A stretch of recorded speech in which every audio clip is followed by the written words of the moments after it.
जाएगी चलते चलते, समझिएगा, श्वास एक जाएगी चलते चलते, समा बुझ जाएगी जलते जलते, दम निकल जाएगा रोशनी का,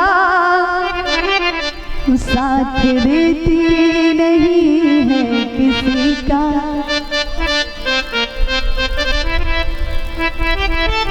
साथ देती नहीं है किसी का,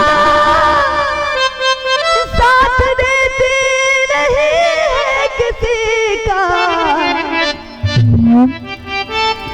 अरे सांस चल जाएगी जलते जलते, बुझ जाएगी जलते जलते, हरि बोले दम निकल जाएगा रोशनी का, क्या भरोसा इस जिंदगी का, क्या भरोसा इस जिंदगी का, साथ देती नहीं है किसी का, किसी का साथ देती नहीं है किसी का।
जीवन में आपका साथ देने वाला कोई नहीं है, ऐसा कोई नहीं है जो साथ देगा।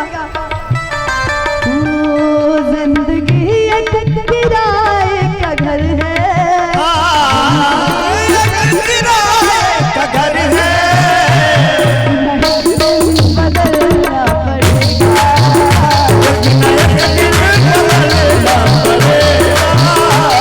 भरोसा है इस जिंदगी का, क्या भरोसा है इस जिंदगी का, साथ देना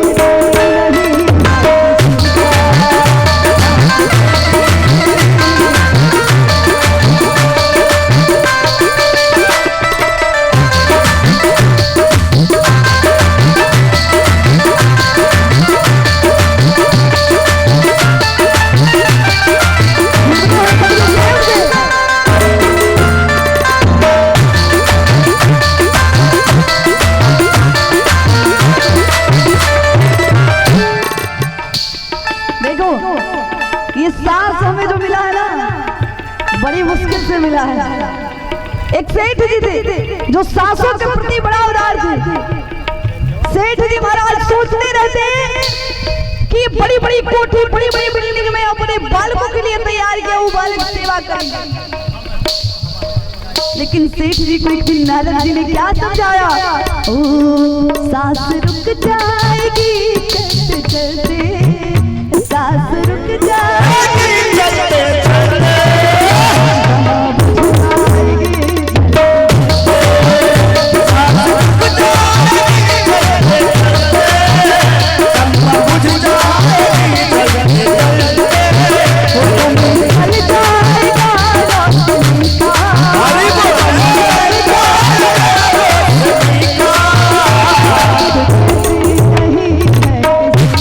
किसी का साथ देती नहीं है किसी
जीवन क्या है?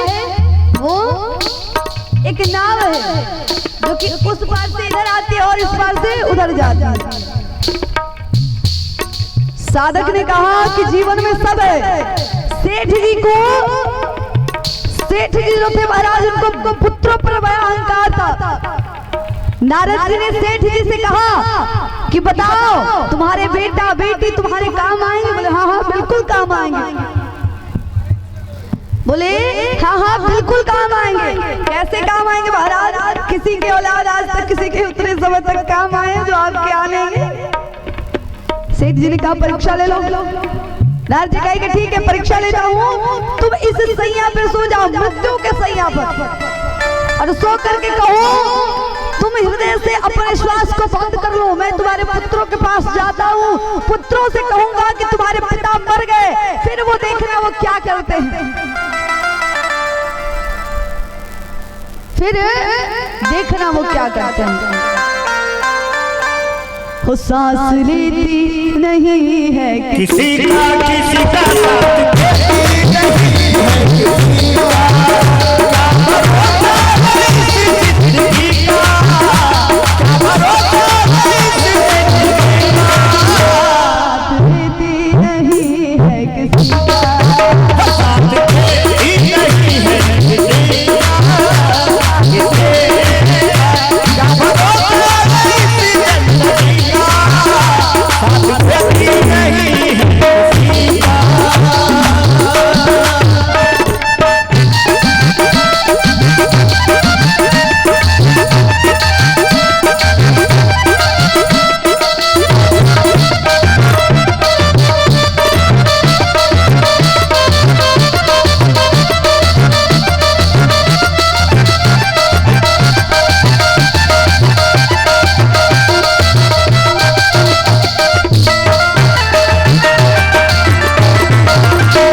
परीक्षा दो, तुम्हारे लड़के तुम्हें कितना प्रेम करते हैं। तो सेठ जी के 4 लड़के थे, चारों लड़कों के पास नारद जी गए और बोले कि आपके पिता की मृत्यु हो गई है, चलो मेरे साथ। लड़की दौड़ी हुई आई रोती हुई, पहला लड़का के पास गए, पहला लड़का आया। नारद जी बोले कि क्यों रोते हो? बोले कि मेरे पिता की मृत्यु हो गई इसलिए तो रो रहा हूँ। बोले तुम्हारे पिता जीवित हो सकते हैं, एक काम करना पड़ेगा। क्या? तो अपने श्वास को अपने पिता को दे दो, तुम्हारे पिता जीवित हो जाएंगे। अब ज्यों ये बात बड़ा बेटा सुना कि अपने श्वास को पिताजी को देंगे, जी जाएंगे, तुरंत बड़ा बेटा बोला प्रभु पिताजी तो जाने लायक हो ही गए थे, सो चले गए, अब मेरी श्वास की क्या जरूरत, मेरे बच्चे हैं अभी बड़े नहीं हुए, अभी पोसना है उन्हें। पिताजी सुन रहे थे, पिताजी को थोड़ा वैराग्य हुआ कि बड़े बेटे के लिए इतना प्रेम था, बड़ा बेटा तुरंत त्याग गया। दूसरे बेटे के पास गए, दूसरा बेटा बोला कि प्रभु अभी तुम है शादीशुदा, अभी तुरंत शादी हुई है, एक बच्ची है, बच्ची का लालन पालन करना है। फिर रोने लगे, तुरंत समझ गए सेठ जी कि दूसरा पुत्र भी साथ छोड़ दिया। तीसरा बोला कि प्रभु मेरे पास समय नहीं है इनको देखने का। चौथे के पास गए, क्योंकि कहते हैं कि छोटा बेटा सबसे प्यारा होता है। चौथे के पास जाकर बोले कि आपके पिता की मृत्यु की, चलिए साथ। लड़का रोते हुए आया, आकर के देखा रोने लगा। नारद जी बोले कि जी सकते हैं लेकिन एक काम करना पड़ेगा। क्या? बोले कि यही करना है, अपने सास को दे दो अपने पिता को। बोले अब क्या बात कर रहे हैं, वैसे भी पिताजी बड़ा बोलते थे, बूढ़े हो गए थे, दिमाग थोड़ा उनका 60 वर्ष का पार हो गया था, तो जाने वाले को कोई रोक नहीं सकता, चले गए। अब जो ये बात सेठ जी सुने कि चारों के चारों पुत्र जो है महाराज, वो चारों पुत्र सब कुछ उनको दिखा दिए। जिस पुत्रों के लिए सेठ जी ने बड़े बड़े बंगला बनाए, बड़े बड़े गाड़ी खड़ा कर दिए, वही पुत्र सेठ जी के पास आकर के कहे कि पिताजी की तो जाने की उम्र हो गई थी, तो पिताजी चले गए। श्वास देने की बात आई तो किसी ने वहां पर साथ नहीं दिया। अंत में नारद जी ने पत्नी को बुलाया सेठ जी के। क्यों? क्योंकि अर्धांगिनी होती है पत्नी। भाई पत्नी तो बात सुनेगी ना। अब जो पत्नी को बताया गया, धड़ धड़ अपनी छाती पीटती हुई आई, मेरे पति को क्या होगा? हे प्रभु, मुझे क्यों नहीं उठा लिया? स्वामी जी को क्यों ले गए? नारद जी ने कहा, देवी स्वामी जी वापस आ जाएंगे, सांस दे करके देखो। जो बात आई कि सांस दे कर देखो, देवी जी तुरंत अपने आंसू को अपने आंखों में समेट ली और तुरंत बोले, प्रभु वैसे भी ये बूढ़ा बड़ी तंग करता था, सो चला गया तो बढ़िया हो गया, जीने नहीं देता था आराम से। अब जो बात सेठ जी सुने कि आज ये मेरी पत्नी भी मेरा साथ देने वाली नहीं है, तो तुरंत सेठ जी को भान हुआ, साथ देती नहीं है किसी का, किसका साथ देती नहीं है किसी का,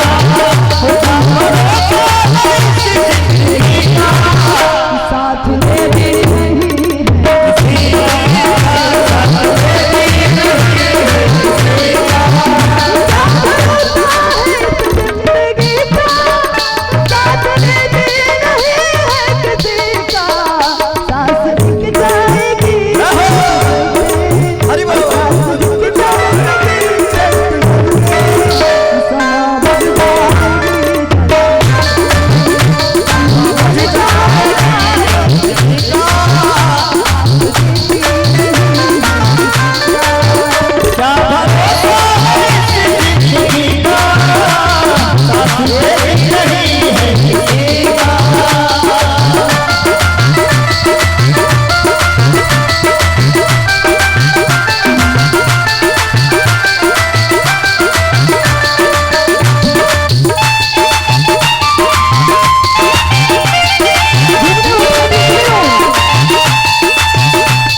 बालकृष्ण महाराज की जय।